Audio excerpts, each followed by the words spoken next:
Hello everyone, welcome to Civil Masters. Today we will see the testing and strengthening of bridges, which is our lecture number 15.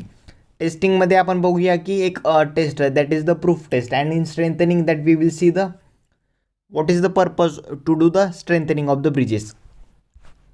Lecture सुरू होण्याच्या आधी सांगतो की जे MPSC मेन्सचे जे पूर्ण सिलेबस आपण जवळपास कव्हर करत आलेलो आहे. आता फक्त एकच लेक्चर राहिलेलं आहे आणि जे प्रिव्हियस इयर क्वेश्चन आहे, क्वेश्चन पेपर्स आहेत MPSCला विचारलेला, ते आपण लेक्चर नंबर 17 मध्ये कव्हर करणार आहे. म्हणजे तुमची एक पूर्ण प्लेलिस्ट तयार होत आहे आणि आपलं ब्रिज इंजिनिअरिंग हे कंप्लीट होत आहे.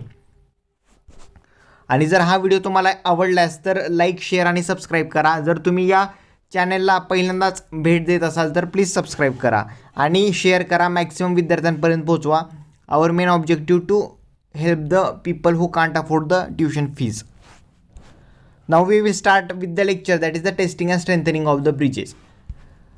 Now what is testing? Testing मध्ये आपण एक महत्त्वाची टेस्ट आहे, that is the proof test. बाकीच्या पण टेस्ट आहेत, they are also important, but as a exam point of view proof test is the most important test from than any other test. आता proof test कधी असते? When test were loads, when design loads they are greater than the usual, working लिमिटपेक्षा जर जास्त असतील ते loads, then we do the proof test. पण याचं एक बेनिफिट काय? It do not cause any harm to the structure. म्हणजे या प्रूफमुळे, या टेस्टमुळे आपल्या स्ट्रक्चरला कोणताच हार्म होत नाही, त्याचा एक बेनिफिट आहे. आता प्रूफ टेस्टिंग जी असते ती आपण कुठे कुठे रिकमेंड करतो? Proof testing is recommended only for arches and the simply supported RCC girder bridges. या दोन्ही ब्रिजमध्ये आपण फक्त प्रूफ टेस्टिंग रिकमेंड केलेली आहे. तर कोणकोणते? Arches and the simply supported RCC girder bridges, and not for any other bridge. बाकीच्या कोणत्याही ब्रिजेससाठी आपण ही रिकमेंड करत नाहीत. ठीक आहे, तर ही झाली प्रूफ टेस्ट.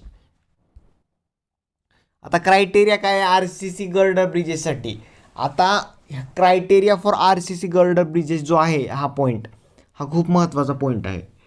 MPSC 2017ला क्वेश्चन विचारलेला होता की डिफ्लेक्शनचा क्वेश्चन विचारला होता, याच टेबलमध्ये, याच पॅरामीटरमध्ये तो आहे क्वेश्चन.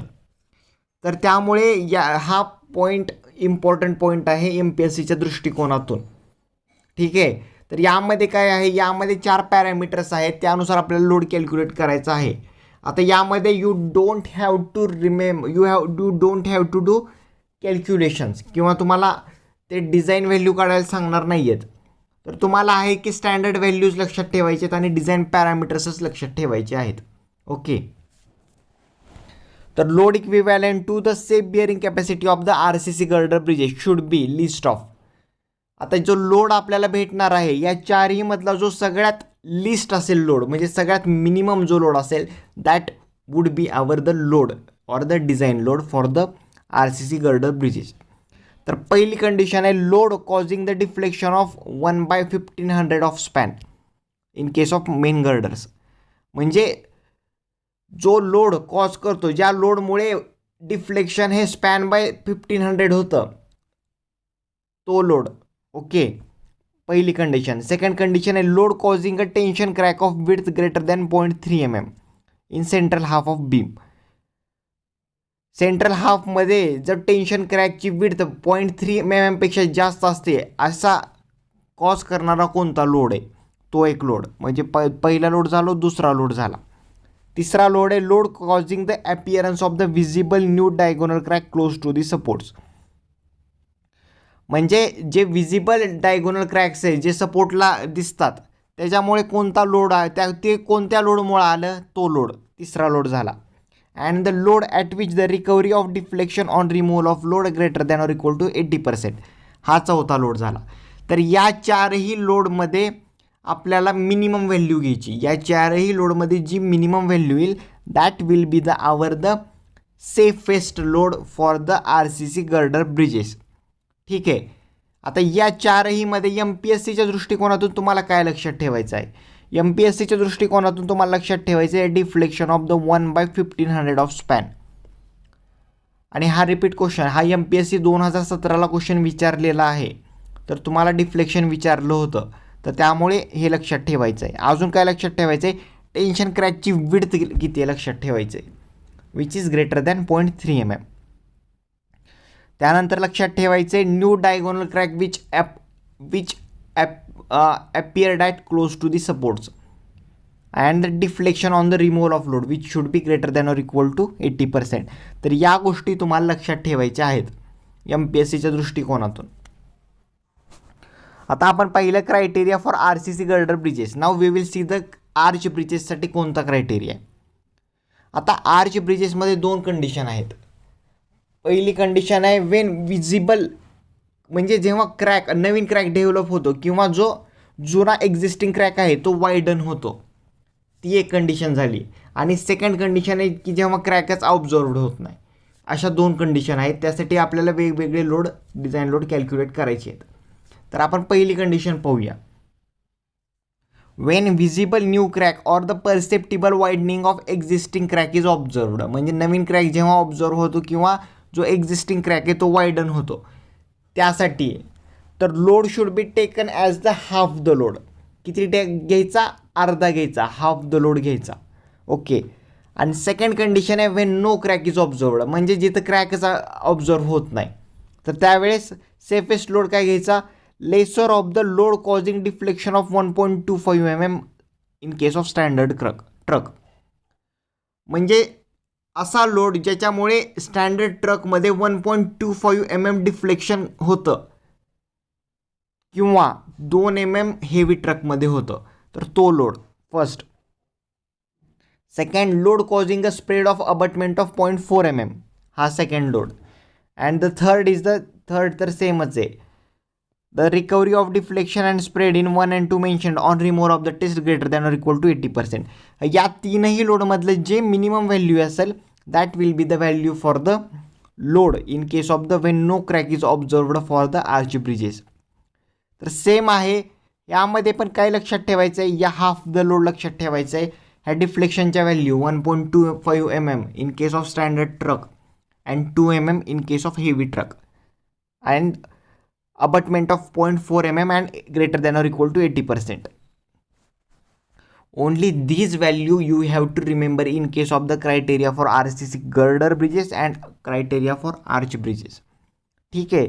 तर आपल्याला टेस्टिंग ऑफ ब्रिजेसमध्ये एवढ्याच गोष्टी लक्षात ठेवायच्या आहेत. काय काय लक्षात ठेवायचं आहे, प्रूफ टेस्ट काय आहे, रिकमेंड कुठे केली जाते, आणि क्रायटेरिया कोणकोणते आहेत RCC गर्डर आणि आर्च ब्रिजेससाठी. Okay. Now we will see the strengthening of bridges. आता ब्रिजेसची स्ट्रेंथनिंग आपण का करतो.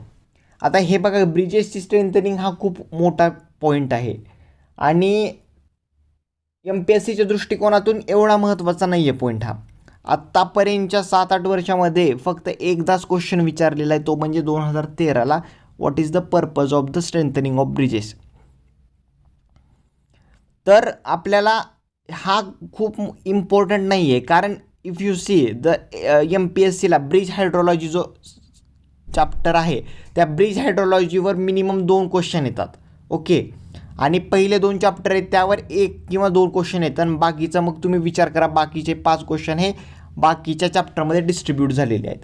त्यामुळे हा जो चॅप्टर आहे strengthening of bridges which is the less important topic, त्यामुळे क्वेश्चन येण्याचे चान्सेस पण खूप रेअर आहेत. त्यामुळे आपण जो प्रिव्हियस इयरला जो क्वेश्चन आलेला आहे तोच क्वेश्चन आपण पाहणार आहोत.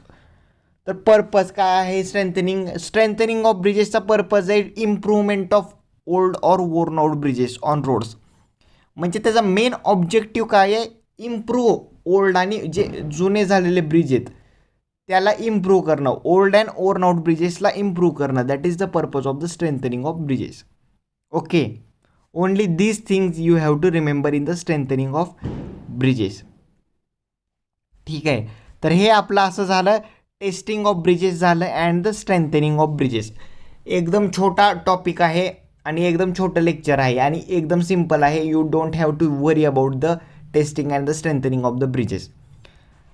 Now in next lecture we will see which is our lecture number 16 and which is our lecture number last lecture for the bridge engineering, that is the design of bridges. त्यामध्ये आपण बघूया आपण important MCQ बघूया जे आपल्या लेक्चरमध्ये cover झाले नाहीत ते पण बघूया. आणि आपला एक जो चॅप्टर राहिला होता जो एका विद्यार्थ्याची क्वेरी होती त्यामध्ये आपण ओपन आणि स्प्रेड फाउंडेशन बघूया, डीप फाउंडेशन और पाईल फाउंडेशन बघूया आणि मॅटर राफ्ट फाउंडेशन पण बघूया. तर ते आपलं 16 नंबरचं लेक्चर असेल, ते आपल्या मेन्सच्या सिलेबसचं ब्रिजमधलं शेवटचं लेक्चर आहे, which is our lecture number 16. म्हणजे ते लेक्चर झालं की आपला ब्रिज इंजिनिअरिंगचा पूर्ण सिलेबस MPSC मेन्ससाठी कवर होईल. ओके. आणि नंतर आपण लेक्चर नंबर 17मध्ये बघूया की ऑल प्रिव्हियस इयर क्वेश्चन आत्तापर्यंत जेवढे विचारलेले आहेत MPSCसाठी दॅट वी विल सी. ठीक आहे. तर त्यामुळे तुम्ही काही टेन्शन घेऊ नका. ब्रिज इंजिनिअरिंग आपण व्यवस्थित कवर केलेलं आहे आणि मी तुम्हाला गॅरंटी देतो 9 पैकी तुम्ही ॲटलिस्ट 8 तरी क्वेश्चन सोडवू शकालच जर तुम्ही माझ्या नोट्स थरोली रेफर केलात तर. ओके. आणि जर हे तुम्हाला लेक्चर आवडला असेल तर लाईक करत जावा, शेअर करत जावा आणि सबस्क्राईब करत जावा. जर चॅनेलला नवीन असेल तर प्लीज सबस्क्राईब करा आणि विद्यार्थ्यांपर्यंत शेअर करा, मॅक्सिमम विद्यार्थ्यांपर्यंत शेअर करा.